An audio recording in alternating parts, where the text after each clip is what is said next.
Series of Meet the Media, or in this case, Meet the New Media. I'm absolutely delighted to introduce you today Jeff Jarvis of Buzz Machine. One of the hats he wears, many hats that Jeff wears. And in introducing Jeff, there's probably only one appropriate source of reference that I could go to find out the facts from, and that had to be Wikipedia. He has a very long Wikipedia entry, and I'll take you through some of the highlights. He's the former television critic for TV Guide and People magazine, the creator of Entertainment Weekly. He's the Sunday editor and associate publisher of the New York Daily News and a columnist on the San Francisco Examiner. In 2006, he became associate professor at the City University of New York's Graduate School of Journalism, directing its new media program. And many of us know him for his fortnightly column in the Media Guardian here in the UK. So one of the few bloggers who actually gets out of the US and sees what's going on elsewhere.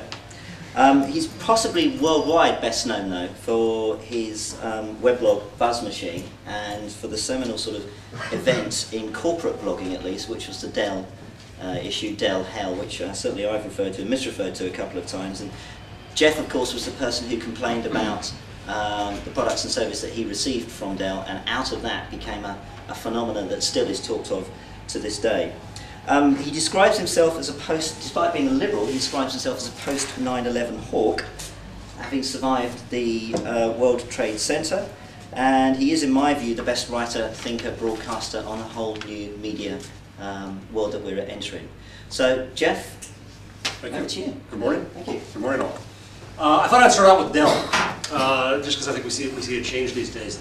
The quick story on me and Dell is that I bought a laptop that sucked. It was really awful.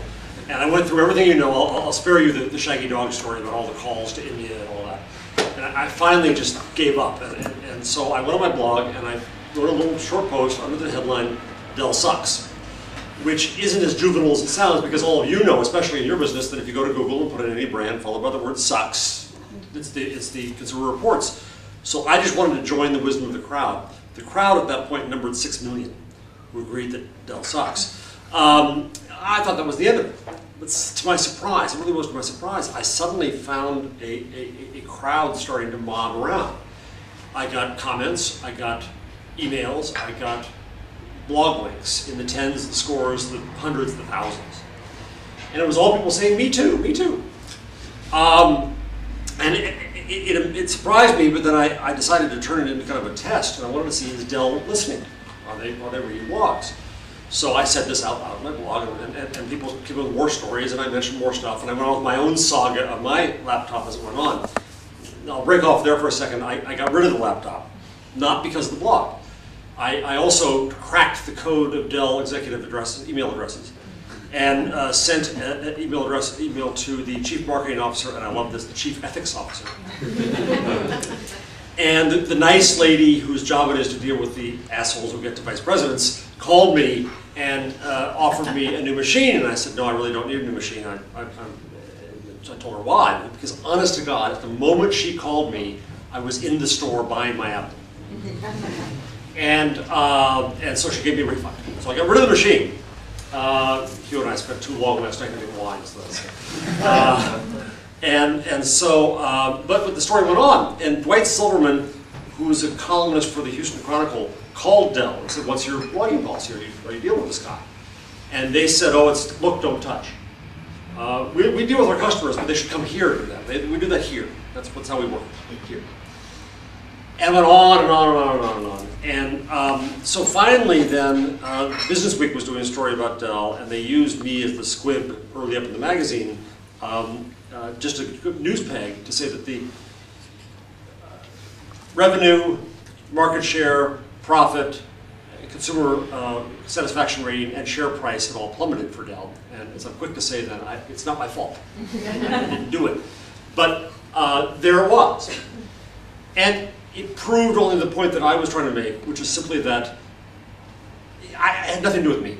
Absolutely nothing to do with me. I was not leading anything. I did not try to lead anything. To this day, I still get emails from people almost every day with their long saga of their Dell hell. But I wasn't leading the darn thing. The point was to listen to all those people. It was an opportunity to hear them. And Dell should have been listening to them. But also, analysts and reporters should have been listening to them, because it was a magnificent leading indicator of the problems we then saw that Dell had, and that Dell is now dealing with. So the first lesson of Dell Hell was simply that you better listen or else. Your customers are out there. Now, at the time it was said that, well, okay, so one bozo customer is bugging you. Well, we all know who the bozos are. And if it's one bozo going after you again and again, you ignore the bozos. Bozos come out as bozos. If I had been a bozo, I would have been alone in that post. But there were hundreds of people with their pitchforks and torches around me storming Castle Dell. So finally Dell started to change. That's why I wanted to do the story here, because that used to be where the story ended. And I met Michael Dell at Davos, which is amusing. He came up to me. I was gonna Shanghai him after a panel, but he came up to me and apologized to the machine. I said, that's a whole issue. But they are trying to change, and they've got a couple of things. Obviously, they have problems with their equipment and their service and their operations, and I can't speak to that. And that you don't change that overnight.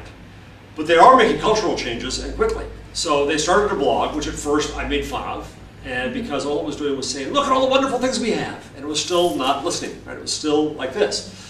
That lasted about 2 weeks.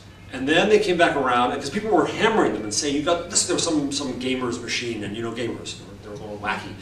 And you're not doing this, you're not doing that. You gotta fix it. And they started answering it. They started admitting their problems. They started having an honest voice. And they hired a guy whose name I forget, who was the main blogger there, and he's brilliant. He really is wonderful at it because he's just honest, direct. He says what he thinks. He says what's out there, and that helped a lot. So the blog started taking off, and people yelled at me for being mean to them, and they were, at that point they were right because they were trying to turn around, and they did. And they just started another thing whose name I forget, but it's a social, not a social network, but it's just a more social thing where people can come in and they say, "Tell us what to do." Guardian